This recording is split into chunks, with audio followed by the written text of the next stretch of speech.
Hello बच्चों, तो आज हम लोग स्टार्ट करने वाले एक नया टॉपिक पैथोलॉजी का एक्सरे। एक्सरे के बारे में जनरल इंट्रोडक्शन। एक्सरे एक महत्वपूर्ण डायग्नोस्टिक टेक्निक है जो कि रेडियोलॉजी में यूज़ होती है। इसमें एक्सरेज का उपयोग करके शरीर के अंदर की हड्डियाँ और टिश्यूज़ की इमेज ली जाती है। इससे रेडियोग्राफी कहते हैं। ठीक है। एक्सरे की खोज की थी विथ विल्थम कोरोनोट रोंगेंटस, शॉर्ट फॉर्म में रोंटेगन रोंटेगन याद कर सकते। कब की थी? 1895 में। और ये भी एक्सीडेंटली हुई थी, जब वो एक्सरे जब उसकी उनकी हड्डियों से पास हुई थी, मतलब कुछ काम और कर रहे थे, एक्सरे पास हुई तो वहाँ पर उन्होंने देखा, फिर बाद में इसको यूज़ किया है। इसलिए इसे रोगेंटन रेस भी कहा जाता है। ठीक है। एक्सरे कैसे काम करता है? How is work? एक्सरे एक प्रकार की इलेक्ट्रोमैग्नेटिक रेडिएशन है जिसमें वेवलेंथ छोटी और एनर्जी ज़्यादा होती है। जब एक्सरे शरीर से होकर गुजरती हैं, हार्ड टिश्यू जैसे हड्डियाँ एक्सरे को ऑब्जॉर्व कर लेती हैं, इससे ये सफ़ेद दिखाई देती हैं। सॉफ्ट टिश्यू जैसे मसल्स कम ऑब्जॉर्व करती हैं, ग्रे शेड्स में दिखाई देती हैं। ठीक है। एयर जैसे लंग्स में बिल्कुल एब्जॉर्ब नहीं होती, ये काली दिखाई पड़ती हैं। एक्सरे के प्रकार: प्लेन एक्सरे बिना किसी कॉन्ट्रास्ट डाई के किया जाता है, जैसे कि चेस्ट एक्सरे, लिम्ब एक्सरे। ठीक है। कॉन्ट्रास्ट एक्सरे, इसमें कॉन्ट्रास्ट डाई दी जाती है ताकि सॉफ्ट टिश्यू साफ दिखें, जैसे वेरियम शोलो IBP एक्सरे। ठीक है।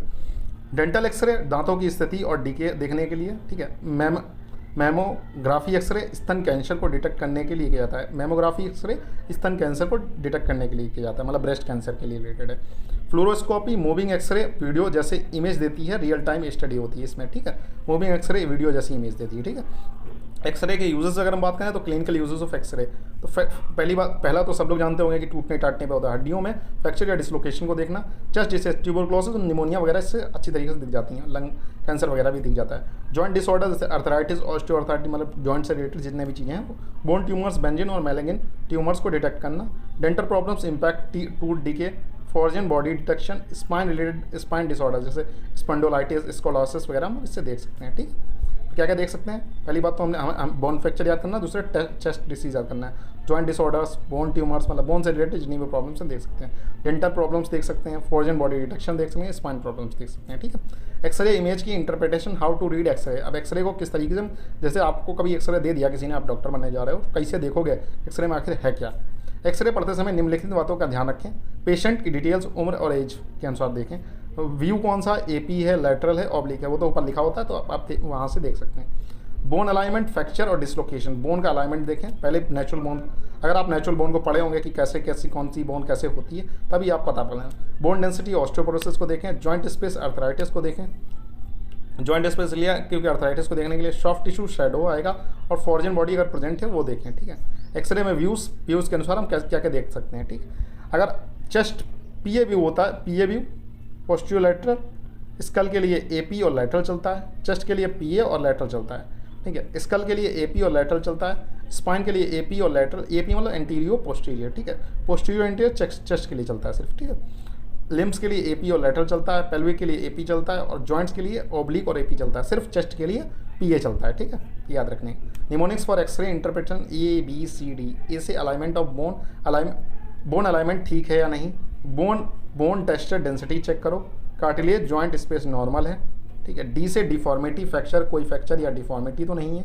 E से everything else, soft tissue, foreign body आदि को देखना। एक्सरे में उपयोग होने वाली कॉन्ट्रैक्ट एजेंट, तो barium sulphate, GI tract X-ray के लिए। ठीक है। Iodine based dice, IBP, iodine based dice, तो इसमें एंजियोग्राफी में। ठीक है। एंजियोग्राफी में हम लोग इस्तेमाल करते हैं, एंजियोग्राफी में। ठीक है। एयर डबल कॉन्ट्रास्ट टेक्निक्स में। ठीक है। एक्सरे के लाभ, अब क्या कलाम है, फास्ट और नॉन इन्वेसिव, मतलब बिना दर्द वाली टेक्निक है, बहुत काफ़ी फास्ट हो जाता है, सस्ती और आसानी से उपलब्ध होता है। इनिशियल स्क्रीनिंग के लिए बेस्ट टूल है। पोर्टेबल एक्सरे भी पॉसिबल है, मतलब पोर्टेबल एक्सरे भी, मतलब एक्सरे मशीन बहुत ज़्यादा बड़ी नहीं होती, तो आप इधर से उधर ले जा सकते हैं। ठीक है। एक्सरे के नुकसान क्या है? रेडिएशन एक्सपोजर से ज़्यादा से कैंसर का रिस्क होता है, इसमें गामा वगैरह रेज निकलती हैं, तो ज़्यादा समय तक इस्तेमाल करोगे अगर बार बार कर रहे हो। प्रेग्नेंट वुमेन में अवॉइड किया जाता है क्योंकि इसमें रिस्क होता है फीटल एम्ब्रियो को कैंसर होने के चांसेस रहते हैं, कार्सिनोजेनिक हो जाए। सॉफ्ट टिश्यू की डिटेलिंग अच्छी नहीं होती, सॉफ्ट टिश्यू को काफ़ी अच्छी तरीके से नहीं दिखते हैं। रिपीटेड यूज हार्मफुल हो सकता है, वो तो बता दिया। एक्सरे जब इस्तेमाल कर रहा है, वो जो चला रहा है एक्सरे को, उसके लिए क्या सेफ्टी प्रिकॉशंस है। लेड एप्रन से बॉडी को शील्ड करना। प्रेगनेंसी स्टेटस पूछना। Minimal exposure time. बच्चे को एक्सरे कैजुअली करना। बच्चे में एक्चुअली मतलब बच्चे में तो करना ही नहीं है, नॉर्मली नहीं करना, अगर करना है बहुत ध्यान से करना है। हेलो बच्चों, तो हम डायग्राम से मतलब जो स्ट्रक्चर आपको देखने हैं, अगर आप एक्सरे कराते हो तो नॉर्मली जो APB कराते हो तो उसमें देखने को देखो, आपको ये क्लेविकल जो ऊपर उठा हुआ पार्ट दिख रहा है, ऊपर उठा हुआ जो वाइट वाइट पार्ट दिख रहा है, वाइट वाइट पार्ट जो दिख रहा है वो क्लेविकल है। यहाँ पर देखो, यहाँ पर ये जो ऐसे ऐसे मुड़ी, ठीक है, मुड़ी मुड़ी दिख रही है, ये क्या है, रिब्स हैं, ठीक है। यहाँ नीचे जो काला काला की जस्ट नीचे है, यहाँ पर ये डायफ्राम का सेक्शन है, ठीक है, डायफ्राम इससे जस्ट नीचे होता है। और ये सामने जो आगे आगे दिख रही है, ठीक है, आगे स्टर्नम है, पूरा स्टर्नम चल रहा है आगे, और पीछे वर्टिब्रे चल रही है, वर्टिब्रे, ठीक है, वर्टिब्रे चलती हैं, ठीक है, ठीक है। इधर जो ऊपर वाला है ये क्लेविकल है, ठीक है, यहाँ पर जो ऊपर साइड है, ठीक है, ये जो मार्क किया गया थोड़ा गलत है, ठीक है, ये इधर साइड देखेंगे, इधर साइड सही मार्क किया है, ठीक है, लेफ्ट राइट साइड सही मार्क किया है, ठीक है, ठीक है, बेसिकली, ठीक है बच्चों। तो मिलते हैं नेक्स्ट लेक्चर में।